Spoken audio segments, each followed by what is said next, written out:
MBBS in abroad. Apollo MedSkill 6 years of MBBS program will be completed in 35 lakhs only.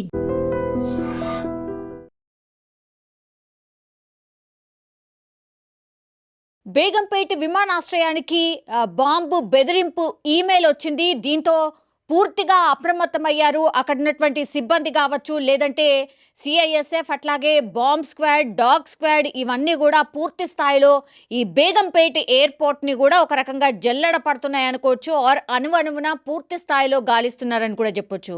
Begumpet airport ఇప్పుడైతే అంత వర్కింగ్లో లేదు.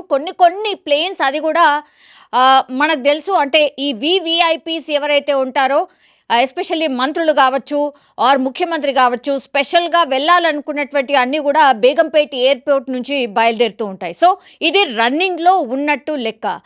మిగతా అన్నీ అయితే శంషాబాద్ ఎయిర్పోర్ట్ నుంచే పూర్తి స్థాయిలో ఈ విమానాశ్రయం వర్క్ అవుతుంది, మనందరికీ తెలిసిందే. అయితే ఇప్పుడు బేగంపేట ఎయిర్పోర్ట్కి ఇప్పుడు బాంబు బెదిరింపుకు సంబంధించిన ఈమెయిల్ రావడంతో ఒక కలకలం అయితే క్రియేట్ అవుతోంది. అండ్ ఇంకోటి ఏంటంటే, గతంలో చాలా పెద్ద ప్లేసే ఉంటుంది కాబట్టి ఇప్పుడు బాంబు బెదిరింపు రావడంతో ఇప్పుడు స్టార్టింగ్ పాయింట్ నుంచి ఎయిర్పోర్ట్ పూర్తిగా జల్లెడ పడుతున్నారు ఈ సిఐఎస్ఎఫ్, అట్లాగే ఈ పోలీస్ వ్యవస్థ, బాంబ్ స్క్వాడ్ అండ్ డాగ్ స్క్వాడ్కి సంబంధించిన పూర్తి స్థాయి అందరూ కూడా అక్కడికి చేరుకొని పూర్తి స్థాయిలో బేగంపేట ఎయిర్పోర్ట్ను అయితే తనిఖీ చేస్తున్నారు. ఇంకోవైపు ఏమో సైబర్కి సంబంధించిన అఫీషియల్స్ మాత్రం ఇది ఎక్కడి నుంచి వచ్చింది ఈమెయిల్, ఇందులో నిజం ఎంత ఉంది, ఆకతాయిల పనా లేకపోతే నిజంగానే ఎయిర్పోర్ట్లో బాంబు ఏమైనా పెట్టారా, ఇంకోవైపు ఏమో ఇది ఎక్కడి నుంచి వచ్చింది ఈమెయిల్ అనేది కూడా ట్రాక్ చేస్తున్న సిచ్యువేషన్ అయితే కనిపిస్తోంది. కానీ మిగతా ఇప్పుడైతే బేగంపేట విమానాశ్రయం మొత్తం కూడా ఈ అఫీషియల్స్ అందరూ కూడా ఆధీనంలోకి తీసుకొని పూర్తి స్థాయిలో తనిఖీలు చేస్తున్నటువంటి పరిస్థితి అయితే కనిపిస్తోంది. అందులో ఎయిర్పోర్ట్లో పనిచేస్తున్నటువంటి సిబ్బంది ఎవరైతే ఉంటారో వాళ్ళు కూర్చునేటువంటి ప్లేస్ కావచ్చు, అండ్ వాళ్ళు తీసుకొచ్చినటువంటి ఈ వాళ్ళ బిలాంగింగ్స్ అంటే బ్యాగ్స్ ఏవైతే ఉంటాయో ఆ బ్యాగ్స్ని కూడా పూర్తి స్థాయిలో క్షుణ్ణంగా కూడా పరిశీలిస్తున్న పరిస్థితి అయితే కనిపిస్తోంది. ఏ కోణాన్ని ఆర్ ఏ మూలను కూడా వదలకుండా ఇప్పుడు పూర్తి స్థాయిలో సిఐఎస్ఎఫ్ అట్లాగే ఈ బాంబ్ స్క్వాడ్కి సంబంధించిన ఆఫీసర్స్ అందరూ కూడా ఈ బేగంపేట ఎయిర్పోర్ట్ని కూడా పూర్తిగా జల్లెడపడుతున్న పరిస్థితి. ఈ మధ్య కాలంలో మనకు తెలుసు, గత 3-4 రోజుల నుంచి కూడా ఇట్లా బాంబు బెదిరింపుకు సంబంధించిన కాల్స్ అనుకోండి, ఈమెయిల్స్ అనుకోండి, చాలా ఎక్కువగా వస్తున్నాయి.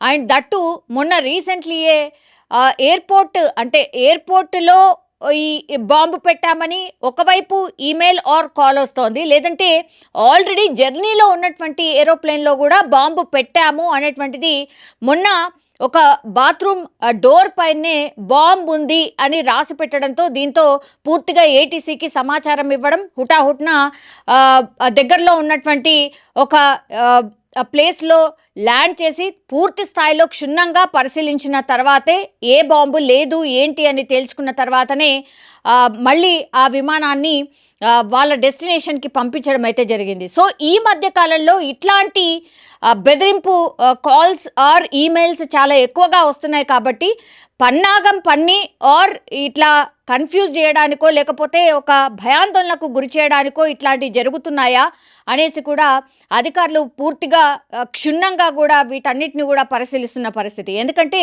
మనకు తెలుసు, మొన్న అహ్మదాబాద్లో జరిగినటువంటి ఇన్సిడెంట్ తర్వాతనే వరుసగా ఇట్లా ఏరోప్లేన్లో సాంకేతిక సమస్యలు ఒకవైపు వస్తున్నాయి, ఇంకోవైపు ఏమో బాంబు బెదిరింపు కాల్స్ చాలా ఎక్కువగా వస్తున్నాయి. సో దేన్ని కూడా లైట్ తీసుకోవడానికైతే వీలు ఉండదు. బికాజ్ అహ్మదాబాద్ సంఘటన అది మనకు తెలుసు, అంటే దేనివల్ల జరిగింది ఏంటి అనేది కూడా మనకు తెలియదు, కానీ ప్రాణ నష్టం చాలా పెద్ద ఎత్తున జరిగింది. అది ఎవరు కూడా మర్చిపోలేనటువంటి పరిస్థితి. ఎందుకంటే రోజు దానికి సంబంధించిన వీడియోస్ ఒక్కొక్కటి కూడా బయటకు వస్తున్న సిచ్యువేషన్ ఇంకా కూడా కనిపిస్తోంది. అట్లాంటిది ఇప్పుడు మళ్ళా ఏరోప్లేన్స్ని టార్గెట్ చేసింది ఆకతాయిల పనా లేకపోతే నిజంగానే ఎవరైనా అంటే క్లూ ఇస్తున్నారా, ఏదో జరగబోతోంది అని క్లూ ఇస్తున్నారా, ఇట్లా అన్ని కోణాల్లో కూడా విచారణ అయితే జరుగుతోంది. కానీ ప్రస్తుతం ఇంకా కూడా బేగంపేట ఎయిర్పోర్ట్లో తనిఖీలు అయితే జరుగుతున్నాయి. Bomb squad and dog squad and మిగతా అన్ని డిపార్ట్మెంట్కి సంబంధించిన సిబ్బంది అక్కడికి చేరుకొని బేగంపేటలో బాంబ్కి సంబంధించిన ఈమెయిల్ వచ్చింది కాబట్టి పూర్తి స్థాయిలో క్షుణ్ణంగా బేగంపేట ఎయిర్పోర్ట్నైతే తనిఖీ చేస్తున్నారు. ఇంకా కూడా బాంబ్ ఉందా లేదా అనేది కూడా ఏమీ తేల్చలేదు. బట్ ఇప్పుడు ఈ వార్త కలకలం అయితే క్రియేట్ చేస్తోంది. బేగంపేట ఇప్పుడు హార్ట్ ఆఫ్ ది సిటీ లాగా ఉంది. అంటే సిటీ మధ్యలో ఉన్నటువంటి ప్రాంతంలో బాంబు పెట్టామని బెదిరించడం, అలాగే ఎయిర్పోర్ట్లో బాంబు పెట్టామని ఇప్పుడు బెదిరింపు ఈమెయిల్ రావడంతో అందరూ కూడా అప్రమత్తమైన పరిస్థితి కనిపిస్తోంది. సో బాంబు బెదిరింపు కాల్ రావడంతో పూర్తిగా ఎస్పీజీ కావచ్చు, లేదంటే బాంబ్ స్క్వాడ్, డాగ్ స్క్వాడ్ ఇవన్నిటితోని తనిఖీలు చేసిన తర్వాత ఆకతాయిలే ఈ పని చేశారు, అంటే ఈ మెయిల్ పెట్టింది కూడా ఒక ఆకతాయి అని తేల్చడం అయితే జరిగింది. అతి త్వరలోనే పట్టుకుంటామని కూడా పోలీసులు చెప్తున్నారు. ఇంకోవైపేమో నెల 15 రోజులకు ఒకసారి ఇట్లాంటి ఈమెయిల్ పెడుతున్నట్టుగా కూడా గుర్తించారు. సో ఎక్కడుంది ఈ సోర్స్, ఎవరు పెడుతున్నారు ఏంటి అనే దాంట్లో కనుక్కునే దాంట్లో నిమగ్నమైనట్టు సిచ్యువేషన్ అయితే కనిపిస్తోంది. సో మొత్తం మీద అయితే బేగంపేట ఎయిర్పోర్ట్లో ఎలాంటి బాంబు లేదు అని తేలిన తర్వాత మాత్రం అందరూ ఊపిరి పీల్చుకున్న పరిస్థితి అయితే కనిపిస్తోంది.